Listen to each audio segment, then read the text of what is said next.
ओम शांति।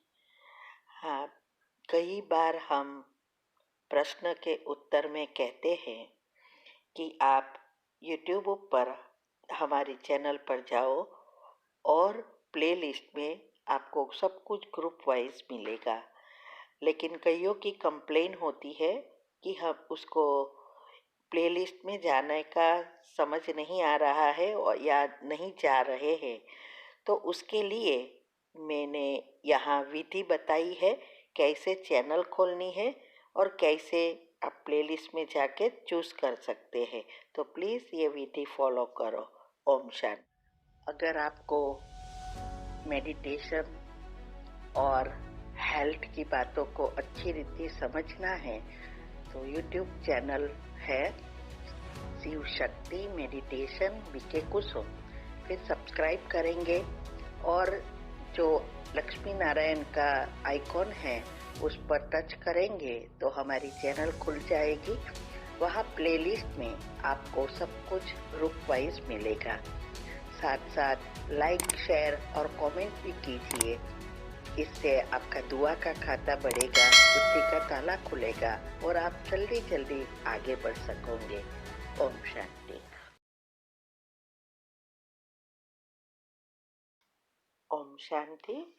आपका प्रश्न है कि हमारे जीवन में कुछ ऐसे कड़वे अनुभव होते हैं जिन्हें याद करके हम दुखी होते हैं।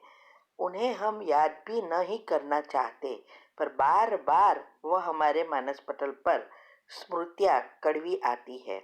मन उदास हो जाता है। ऐसा क्यों होता है? उसके लिए क्या करें कि स्मृतियाँ हमें परेशान ना करें? उत्तर है, देखो, हरेक के जीवन में इस जन्म में और या पिछले जन्मों की अनेक स्मृतियाँ भरी है। जब भी आत्मा परमधाम से नीचे आती है वो सब कुछ उसके अंदर है। अभी उसको बाहर लाना वो है हमारे हाथ में। ये संकल्प है, वो स्विच है। तो आप जैसे भी संकल्प करेंगे वैसी ही सारी आपकी पिछला वो एनर्जी बाहर आना शुरू हो जाती है। और इसका ही सबका पुरुषार्थ है। कड़वी आपके साथ ही नहीं होती है, सभी आत्माओं के साथ ये हुआ ही है। और ज्ञान में आने से पहले बहुत कुछ हुआ होता है और ज्ञान न होने के कारण वही बातों का चिंतन कर कर के इतना घट्ट बना दिया होता है जो जल्दी जाता नहीं है। और इसके लिए ही ये सारा पुरुषार्थ है और वहां ही नंबर पड़ते हैं। इसके लिए हमने सारी विधि बताई है। तीव्र पुरुषार्थ ग्रुप में 17 ऑडियो आती है। अभी मैंने वीडियो बना दी है जिससे सब सेव कर सके। वो वीडियो में एक के एक धारणा युक्ति से कैसे करनी है, ब्रह्मचर्य में कैसे करना है, कैसे जल्दबाजी नहीं करनी है, सभी बताया है। साथ साथ योग की पहली अवस्था और दिनचर्या मनचर्या जितनी सेट होगी उतनी आपकी स्मृतियां बदलेगी। वो साइंस है, लॉ ऑफ अट्रैक्शन, टेलीपैथी। आज हमने सभी चीजों के बताई है। कुंडलिनी चक्र में देखो, हेल्थ एंड माइंड में देखो, मन के प्रकार में देखो। और ये सारी बातों को जितना आप खुद अच्छी रीति समझेंगे उतना आप अच्छी रीति उसको यूज कर स्मृतियां बदल सकेंगे। क्योंकि मन के सबकॉन्शियस माइंड उसके नियम अनुसार चलता है और वो नियम अनुसार अगर आप करेंगे तभी ये स्मृतियां बदलेगी। साते चक्र के लेयर्स बदलने के लिए ही ये सारी विधि जो हमने अपनाई है वही हम बता रहे हैं। हम भी गृहस्थ में हैं, हमारे भी बच्चे के बच्चे हैं, तो कितनी सारी स्मृतियां हैं। लेकिन सब कैसे परिवर्तन किया और सारी इंद्रिया और कर्मेंद्रिय कैसे वश में की, ये सारी बातें हमने समझाई है। तो वो करना आपको है। समय लेकर इस बातों को खुद समझो। जब तक आप समझेंगे नहीं तब तक आपकी बुद्धि घिसेगी नहीं, और बुद्धि घिसेगी नहीं तो आप ये परिवर्तन कर नहीं सकेंगे। अंदर से हमें अच्छा अच्छा खींचना है और जो बुरी स्मृतियां है उसको अंदर मर्ज करना है या ईथर तत्व में विलीन करना है। और ये उसका फाउंडेशन ही योग की पहली अवस्था है। और जब हमारी दिनचर्या मनचर्या सेट होती है, biological clock, sleep cycle, neuron, DNA सब कुछ रिसेट हो जाता है। इसीलिए ये हमने बताया है। आप खुद समझो, साइंटिफिक रीति से समझो उसको, कुंडली चक्र से समझो और विधियां देखो और प्रैक्टिकल करने का पुरुषार्थ करो, तभी आपकी ये परिवर्तन होगा और योग भी अच्छा लगेगा। ये आपका दूसरा प्रश्न है कि कभी कभी बहुत अच्छा योग लगता है, कभी कभी योग अच्छा लगता ही नहीं है या मन लगता ही नहीं है योग में। तो इसका कारण क्या है? यही है, स्मृतियां। कोई नहीं चाहता कि नेगेटिव विचार न आए, लेकिन आता ही है, व्यर्थ चलता ही है जब तक इसको रिसेट नहीं करते। तो ये विधि अब समझो, सारे राज हमने यूट्यूब ऊपर रख लिया है, उसको भी सुनकर समझो, प्रयत्न करो, उसके पॉइंट लिखो, क्योंकि सिर्फ सुनने से कुछ नहीं होगा। जो आपको चाहिए उसको समझने का प्रयत्न करना पड़ेगा और फिर उसको बुद्धि में धारण करना पड़ेगा, तब आप स्वरूप बन सकेंगे।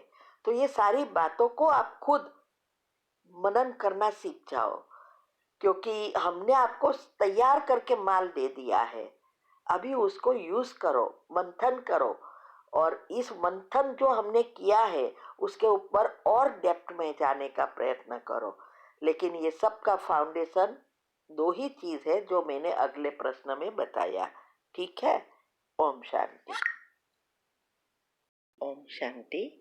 आपका प्रश्न है कि आपको सास ससुर कोरोना काल में बिजनेस नहीं चलने की वजह से 30,000 रुपया हर महीने देते थे और इसमें से धन सेवा निकालती थी। लेकिन अभी ससुर जी ने शरीर छोड़ दिया और हम मेरी सास के घर में शिफ्ट होना पड़ा, तो उसे उसकी उन्हीं की ही पेंशन से घर का गुजारा चलता है। पैसा पेंशन से आता है। अब मैं उससे बाबा के घर में बिना बताए धन की सेवा दे रही हूँ। कभी कभी अपने खर्च के लिए भी वही पैसे से पैसा ले लेती हूँ बिना बताए। कभी कभी मन में ग्लानि होती है कि कोई सूक्ष्म पाप तो नहीं कर रही हूँ, मार्गदर्शन कीजिए। उत्तर है, आपने ये भी बताया कि आपका बिजनेस नहीं चल रहा है, लगता है किसी की नज़र लगी, इसीलिए प्रॉब्लम है, बाबा को आप साथ में रखते हो। तो देखो देखो, पहले तो मैं बिजनेस की सॉल्यूशन देती हूँ। अगले ही प्रश्न में मैंने बिजनेस का सॉल्यूशन बताया है, 2-3 प्रश्न में आज बताया है, वो सुनो। कि रोज बिजनेस ना चले तो किसी की नज़र नहीं लगती है, हमारे ही अपनी ही खराब संकल्पों की नज़र लग जाती है और हम ही पाप कर्म खींचते हैं। इस बात को अच्छी रीति समझो। तो पहले आप सब दोनों अपनी सोच बदलो, तब बिजनेस बहुत अच्छा चलेगा। तो ये विधि मैंने जो बताई है वो करो। दूसरा, आपने जो कहा कि बिना बताए सेवा में देते हैं और अपना खर्च के लिए भी यूज करते हैं और इससे थोड़ी ग्लानि भी होती है, मन में मना दुख होता है। तो पहले तो ये दुख होना है ना, वो स्टॉप करो, क्योंकि इससे तो और ही पाप कर्म बढ़ता है। बात रही सेवा की, तो सेवा आप अगर निस्वार्थ से ये कर रहे हो तो इसमें कोई पाप नहीं, ये तो पुण्य बढ़ता है। जिसका भी पैसा है उसका भी बढ़ेगा और आपका भी। तो ये नेगेटिव चिंतन आपका ये सब खत्म कर देगा। तो ये करना है। बाकी रही आपके लिए, तो आपके लिए करना वो कर्म का हिसाब बनता है। तो वो हो सके तो आप मांग लो, आपके पति से या आपकी सास से, या चला लो। ये अपने लिए करना वो स्वार्थ हो गया, और स्वार्थ में पाप है। निस्वार्थ में सेवा है, पुण्य है। ठीक है। ओम शांति।